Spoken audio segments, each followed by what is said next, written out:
이것이죠. 여러분들이 가끔 저한테 묻습니다. 그럼 목사님은 어떤 비전을 가지고 미래를 교회를 보고 계십니까? 그래서 저는 아직 생각이 없습니다라고 답변을 드렸습니다. 무슨 말씀이냐면 저는 이런 것을 위해서 기도하고 있습니다. 우리가 바라는 교회가 우리 각각의 형제자매들이 있고 싶고 세우고 싶은 교회가 성경 말씀과 일치하게 되기를 바라고 있습니다. 그거 외에는 제가 생각하는 것이 특별히 없습니다. 모든 형제자매들의 생각들이 목회자의 생각에 가려지지 않도록 또는 다른 사람의 생각과 다르다고 두려워하지 않도록 정말 있는 내면에 성령님의 인도하심에 목소리를 들으면서 이루고 싶은 교회 모습이 이루어져 갈 수만 있다면 얼마나 놀랐겠습니까? 양념이 없어도 그렇게 생각이 들고 기도하고 있습니다. 계속 여러분 말씀 나누시고 기도하시고 또 그런 기대를 가지고 수련회를 오시는 분들은 오셨으면 좋겠습니다. 자, 잠언 8장, 박희진 형제가 인용한 게 8장인데 잠언 8장 말씀인데 오늘 그 말씀을 제가 준비했습니다. 라이벌이 어떻게 성령의 인도하심을 따라갖고 같이 오늘은 제가 승입니다.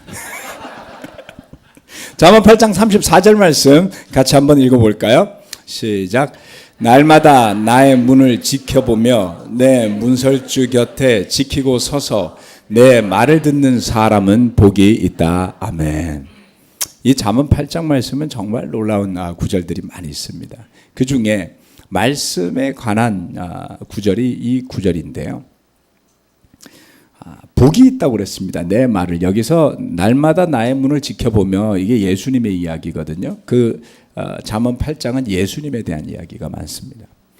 날마다 내 문을 지켜보며 문설주 곁에 지키고 서서 내 말을 듣는 사람은 복이 있다. 이 복은 어떤 복을 의미할까요? 이 복이라고 하는 단어의 뜻은 말 그대로 복입니다. 복받은 이런 뜻을 갖고 있고 그 다음에 해피하다 이런 뜻을 갖고 있습니다. 해피하다, 행복하다. 해피하다를 좀 쉽게 번역하면 되게 즐겁고 신난 상태를 해피하다고 볼 수 있죠. 그렇죠? 만족스러운 상태, 행복한 상태를 일컫는 단어가 바로 여기에 이 복이라는 단어입니다. 정말 날마다 주님의 말씀을 듣는 사람은 행복하게 되는 것일까요? 머릿속에서만 존재하는 복이 아니라 그것을 관념적이라고 부르죠. 생각하고 사고로 머릿속에서 왔다 갔다 하는 개념이 아니라 내 삶으로, 내 몸으로, 내 영으로, 내 감정으로 느끼기에 와닿는 그러한 유익, 그러한 행복, 그러한 것들이 여러분 있습니까? 이게 있는 분들은 말씀을 계속해서 묵상하시게 될 겁니다. 그게 뭔지 모르시는 분들은 아무리 누가 옆에서 읽으라 그래도 성경 안 읽으실 거예요. 바라기는 우리 형제 자매들이 이 복을 맛을 보고 누리시는 분들이 되시길 바랍니다. 첫 번째, 저의 경우를 돌이켜서 생각해 봤습니다. 오늘 설교의 포인트는 제가 경험한, 제가 느낀 말씀 때문에 얻는 축복을 적어 보았습니다. 첫 번째, 생각이 진리로 설득이 되더라는 것입니다. 고린도서 10장 4절 그리고 5절 말씀입니다. 다 같이 한번 이 말씀을 읽어보겠습니다. 시작. 싸움에 쓰는 우리의 무기는 육체의 무기가 아니라 하나님 앞에서 견고한 요새라도 무너뜨리는 강력한 무기입니다. 우리는 궤변을 무찌르고 하나님을 아는 지식을 가로막는 모든 교만을 쳐부수고 모든 생각을 사로잡아서 그리스도께 복종시킵니다. 아멘. 이 말씀은 아주 강력한 이야기입니다. 싸움에 쓰는 우리의 무기라고 하는 것은 바로 이 무기는 하나님의 말씀을 상징하게 되죠. 이 무기는 육체의 무기가 아니더라고 이야기합니다. 이것이 하는 힘은 궤변을 무찌르고 하나님을 아는 지식을 가로막는 모든 교만을 쳐부수고 모든 생각을 사로잡아서 그리스도께 복종시킨다라고 하고 있습니다. 여러분 성경 말씀을 읽기 시작을 하고 우리가 묵상한다라고 표현하죠. 읽을 뿐만 아니라 그것을 가지고 생각을 하게 되고 음미하게 되죠. 그러한 경험을 하신 분들은 모두가 그 생각과 의도가 말씀 때문에 드러나는 그러한 경험을 하게 됩니다. 그렇지 않습니까? 네. 히브리서 4장 12절 말씀은 이렇게 이야기하고 있죠. 하나님의 말씀은 살아있고 힘이 있어서 어떤 양날 칼보다도 더 날카롭습니다. 그래서 사람 속을 꿰뚫어 혼과 영을 갈라내고 관절과 골수를 갈라놓기까지 하며 마음에 품은 생각과 의도를 밝혀냅니다. 이 두 가지 말씀을 잘 연결해서 생각을 해보면 이 하나님의 말씀이 얼마나 우리의 생각들을 그 진리의 기준으로 설득하고 변화시키는지를 볼 수가 있습니다. 우리가 살아가면서 하는 많은 생각들, 많은 의도들이 있습니다. 그런데 때때로 문득 성경 말씀을 묵상할 때에 지금 내가 생각하고 있는 것들이 진리를 거스르는 생각이구나 라는 것을 깨달을 때가 있지 않습니까? 내가 지금 하려고 하는 것이 탐욕인가 보다. 내가 지금 하고자 하는 것이 성경이 말하는 바에 의하면 악한 것이로구나. 내가 지금 이렇게 생각하고 살려고 마음 먹고 있는 것이 성령의 요구를 이루는 것이 아니라 순전히 내 감정에 의해 아무런 근거도 없이 남을 미워하는 것이로구나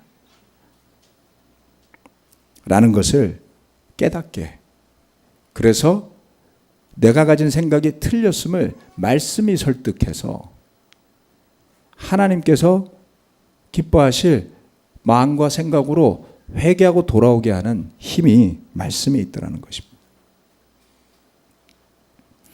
말씀을 진리로 믿고 예수님을 주님으로 모시고 살면서 일어난 가장 큰 변화는 하루도 거르지 않고 말씀을 묵상한 것이었습니다. 싫건 좋건 피곤하건 여유가 있건 여유가 없건 매일 말씀 묵상하기를 힘썼습니다. 빠지지 않고 말씀을 묵상하기 위해서는 마음을 써야지 되죠. 하루가 얼마나 빠른지 훅 지나갑니다. 그래서 초점을 놓치지 않아야지만 날마다 말씀을 묵상할 수 있습니다.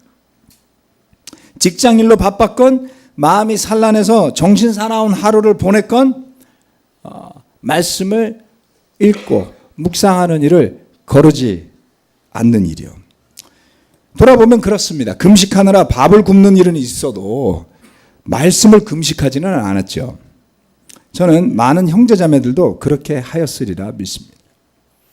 그렇게 하루, 이틀, 1년, 2년, 10년, 20년을 해오는 동안에 저의 사고와 생각은 계속 이 진리의 말씀으로 설득되어져 왔습니다. 끊임없이 주님의 말씀이 저를 설득해왔고, 그리고 지금도 그러한 것은 진행 중이다라고 믿습니다.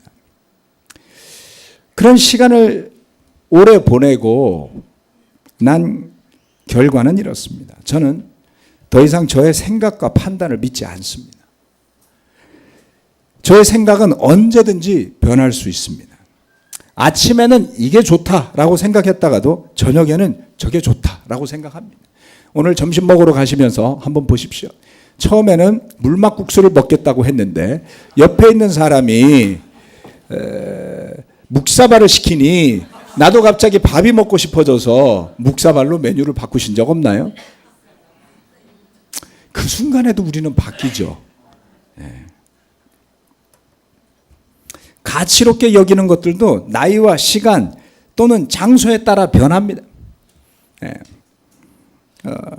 제가 아들들하고 고기를 먹으려고 그러면 저는 소량의 맛있는 고기를 먹고 싶어요. 아들들은 젊으니까 대량의 싼 고기를 먹고 싶어 합니다. 그래서 고기 먹으러 가자 그러면 아들들은 신촌에 있는 그걸 보고 뭐라 그러죠? 무한 리필 고깃집을 가기를 원해요. 10,000원인가 내면은 계속 먹을 수 있대. 저는 보나마나 질긴 고기 드릴 것 같아서 고기를 먹을 때 아들들은 무한 리필을 가고 저는 소량의 고기만 사서 부대끼지 않을 만큼만 먹습니다. 나이에 따라 변하죠. 돌아보면 저도 젊었을 때 그랬을 것 같아요. 한밤중에도 뭘 먹어요. 소화 안 돼서 힘들 텐데. 돌아보면 그때는 소화됐었거든요. 네. 그래서 저는 작년 어르신들하고 만날 때마다 저의 미래가 환히 보여요. 지금은 이렇게 나이 드신 분들이라고 치부하지 않습니다. 네, 저의 길을 미리 보여주셔서 감사합니다. 이렇게 생각하죠. 계속 변할 겁니다. 나이에 따라서 좋아하는 것도 변하고요. 살고 싶은 데도 변하고요. 가지고 싶은 것도 변합니다. 7순 8순 넘어가신 분들이 더 이상 물건에 집착하시질 않더라고요. 네. 그때는 건강이 중요하죠. 몸이 아프지 않은 게 훨씬 중요하죠.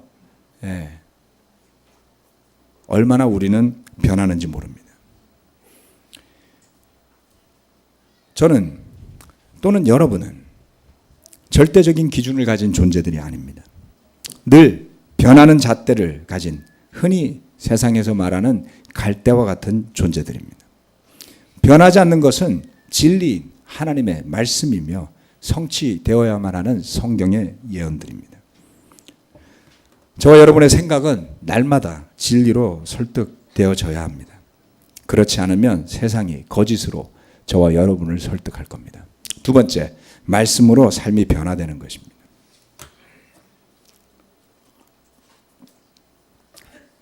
성경에는 말씀으로 변화된 사람들이 많이 나옵니다. 제가 보건대 예언자들이 말씀으로 변화된 사람들의 대표격이죠. 성경에 나오는 예언자들이라고 말할 때 우리는 흔히 예언서를 쓰신 분들을 첫 번째로 생각하죠. 거기에는 모세도 들어있고 아브라함도 들어있고 다윗도 들어있습니다. 그런데 대표적인 그 예언자들의 대표적인 사람들의 삶을 생각해 보면 어느 날부터 들려온 주님의 말씀 때문에 그들은 더 이상 이전의 삶을 살 수가 없게 되죠.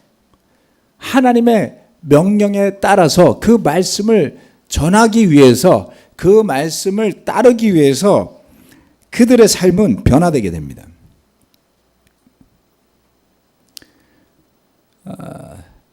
그래서 그와 같은 이야기들이 성경에 나오는데요. 그 중에 한 부분은 이 요한복음 4장에 나오는 사마리아 사람들의 이야기입니다. 우물가의 여인의 이야기를 많은 분들이 알고 계시죠. 궁금하신 분들은 요한복음 4장을 오늘 집에 가서 읽으시면 그 내용이 뭔지 아실 수가 있습니다. 집에 가서 참고로 읽어보십시오. 요한복음 4장 42절 말씀에 사마리아 마을의 사람들이 이렇게 이야기를 합니다. 그들은 그 여자에게 말하였다. 우리가 믿는 것은 이제 당신의 말 때문만은 아니에요. 우리가 그 말씀을 직접 들어보고 이분이 참으로 세상의 구주이심을 알았기 때문이요. 이렇게 이야기를 하죠. 이 변화는 나중에 사도행전에 나오는 사마리아인들의 세례로 이어지게 됩니다. 이것은 엄청난 선언이었다는 것을 생각해 보면 알 수가 있습니다. 이스라엘이 솔로몬의 아들 르호보암 왕 이래로 남쪽과 북쪽으로 갈라지게 됩니다.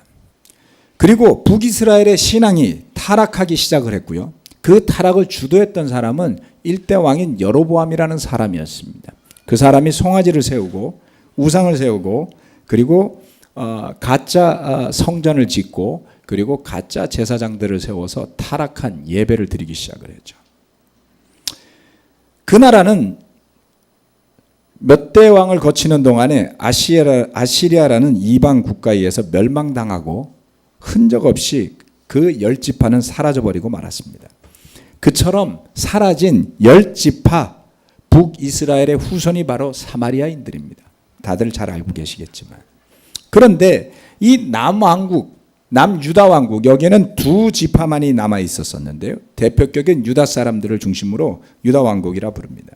이 남유다 왕국의 후손들인 유대인들은 사마리아인들 간의 관계를 지극히 꺼리죠. 오늘날 이스라엘 사람들을 유대인이라고 부르는 이유는 이 10지파의 북왕국이 사라져버렸기 때문이에요. 그래서 이스라엘이라는 나라 이름으로도 불리지만 유대인이라는 말로도 표현을 하는 이유가 거기에 있습니다. 근본적으로 이 유다 왕국의 후손들인 유대인들이 사마리아인들을 극도로 꺼렸던 이유는 신앙적 이유 때문이었습니다. 그들은 그 10지파가 끊임없이 율법을 어기고 잘못된 제사를 드리고 하는 것들에 대한 불신, 혐오감을 가지고 있었겠죠. 그리고 그들은 형제 국가가 멸망당하는 것을 지켜봤고, 그리고 여기저기 이주당하고 민족 혼합주의에 의해서 혈통조차 사라진 것을 목격하게 됩니다. 철저하게 그것이 말씀에 순종하지 않은 결과 때문이라고 믿었기 때문에 사마리아인들은 혐오하는 존재로 남아서 지금까지 이르게 되는 겁니다. 그런데 주님은 대담하게 어느 유대인도 지나가려고 하지 않는 이 사마리아 땅을 지나게 됩니다. 흔히 이야기하는 사마리아인들은 왕따를 당한 거죠. 거기에 살지 않을 수 없으면서 그 사마리아 지역을 둘러싸고 있는 유대인들에 의해서 늘 무시당하는 왕따 받는 사람들이었어요. 그들도 유대인을 싫어했어요. 그래서 예수님이 들어갔을 때 그 사마리아 여인은 프렌들리하지 않았습니다. 그들에게 주님이 복음을 전했어요. 사마리아인들의 삶이 변했고요. 주님을 따르던 제자들도 변해야만 했습니다. 주님을 따르던 제자들이 사마리아인들을 그 이후로 너무나 좋아해서 복음을 전할 때 처음부터 그들을 환영했던 건 아니에요. 그들은 여전히 유대인들이었고 풍습에 따라서 잘 발길을 내디디려고 하지 않았습니다. 그런데 놀랍게도 사도행전에서 성령님은 결국 그 사도들을 사마리아인에게로 이끌고 가시죠. 잘 돌아보면 주님이 하늘로 승천하실 때에 그 말씀을 이미 하지 않습니까? 성령이 너희에게 임하시면 너희가 예루살렘과 사마리아와 유대와 온 유대와 사마리아와 땅끝까지 이르러서 사마리아를 집어넣으셨단 말이에요. 원수가 하나 되게 하시는 화해 복음이 그 위력을 발휘한 겁니다. 말씀은, 진리의 말씀은 사람을 변화시킵니다. 에베소서 2장 14절부터 16절 18절 이렇게 같이 한번 읽어보겠습니다. 잠시만요. 다 같이 읽어볼까요? 시작. 그리스도는 우리의 평화이십니다.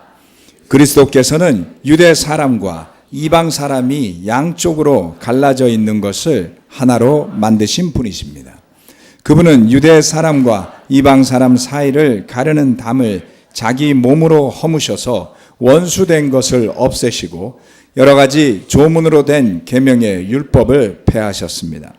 그분은 이 둘을 자기 안에서 하나의 새 사람으로 만들어서 평화를 이루시고 원수된 것을 십자가로 소멸하시고 이 둘을 한 몸으로 만드셔서 하나님과 화해시키셨습니다.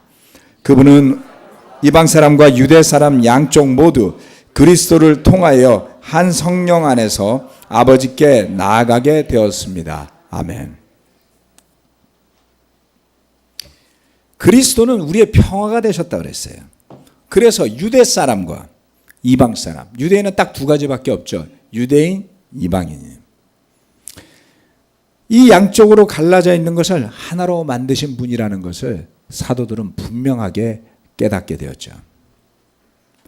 왜냐하면 그처럼 사람들의 생각과 가치가 만들어낸 그 담을 주님이 허무시고 원수된 것을 없애고 조문으로 된 계명의 율법을 폐하시는 대신에 이 둘을 그리스도 예수 안에서 하나의 새 사람으로 만들어 평화를 이루셨다라고 하고 있습니다.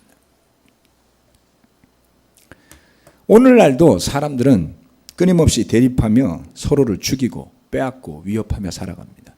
전쟁의 목적은 다른 데 있지 않습니다. 남의 것을 무력으로 약탈하는 거예요. 고대에도 그랬고 지금도 그렇습니다. 북한이 미사일을 쏘면서 위협을 하는 것은 약탈을 위한 것이지 평화를 위한 것이 아닙니다. 이렇게 사마리아인들이 그들을 그토록 무시해왔던 유대인인 예수님을 믿고 받아들인 것도 대단한 기적 아니겠습니까? 네. 또 복음이 사마리아에도 전해지고 그들이 사도들에 의해서 후일 제자들로 받아들여지게 된 것도 새로운 시대의 시작을 알리는 것이었던 것이죠. 말씀은 이처럼 우리의 생각뿐만 아니라 삶의 형태와 모습도 변하게 하는 것입니다. 평화 가운데 한 성령님 가운데 사는 기쁨만큼 놀라운 것이 어디 있겠습니까, 여러분? 여러분이 오늘 이루고 싶어 해서 안다라고 손에 넣지 못해서 염려하는 것들이 무엇입니까? 그것을 손에 놓고 그것을 내가 유지하고 누린다고 해서 정말 여러분의 삶이 어디로 갈 것인지를 생각해 보십니까? 평화 가운데 한 성령님 가운데 사는 기쁨만큼 놀라운 것은 없습니다. 가정에서 평화를 이루고 바이블톡 소그룹 안에서 평화를 이루고 교회 안에서 평화를 이루고 저와 여러분이 만나는 사람들 가운데 평화를 이루며 사는 삶, 그것이 제자된 삶인 것입니다. 마지막 세 번째, 말씀을 전하게 된다는 것입니다. 말씀을 좋아하게 된 사람들은 그 말씀을 전하게 됩니다. 즉 제자 삼는 일이 시작되는 것이죠. 말씀을 좋아하니 말씀을 전하게 되는 것입니다. 사도행전 8장 3절 말씀, 4절 말씀은 스데반의 박해로 흩어진 사람들이 무엇을 했는지를 이야기합니다. 8장 4절 말씀. 그런데 흩어진 사람들은 두루 돌아다니면서 말씀을 전하였다. 그들이 흩어지게 된 것은 새로운 직장을 찾으러 가는 것 때문이 아니었죠. 그들이 흩어지게 된 것은 그들이 예수님을 따르는 무리로 살고자 했던 그리스도인이 되고 제자가 되고자 했던 것을 조직적으로 핍박하는 어려움 때문에 흩어지게 됐어요. 우리가 그런 일을 당하면 우리 마음속에 두려움이 들지 않습니까? 핍박을 당하면 타협하고 싶고 회피하고 싶고 숨고 싶어지겠죠. 그런데 이들은 뿔뿔이 흩어져서 가면서도 그 기회를 이용해서 복음을 전합니다. 기독교의 역사상 이런 일들은 끊임없이 반복해서 일어나는 것을 볼 수가 있습니다.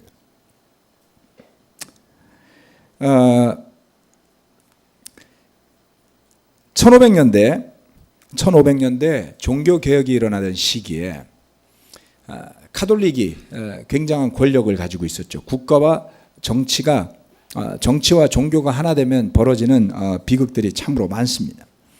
그런데 그 AD 300년 콘스탄티누스 황제 이후로 로마의 국교로 기독교가 정해진 이래로 15, 16세기에 이를 때까지 정치와 종교가 하나가 되어 있었어요.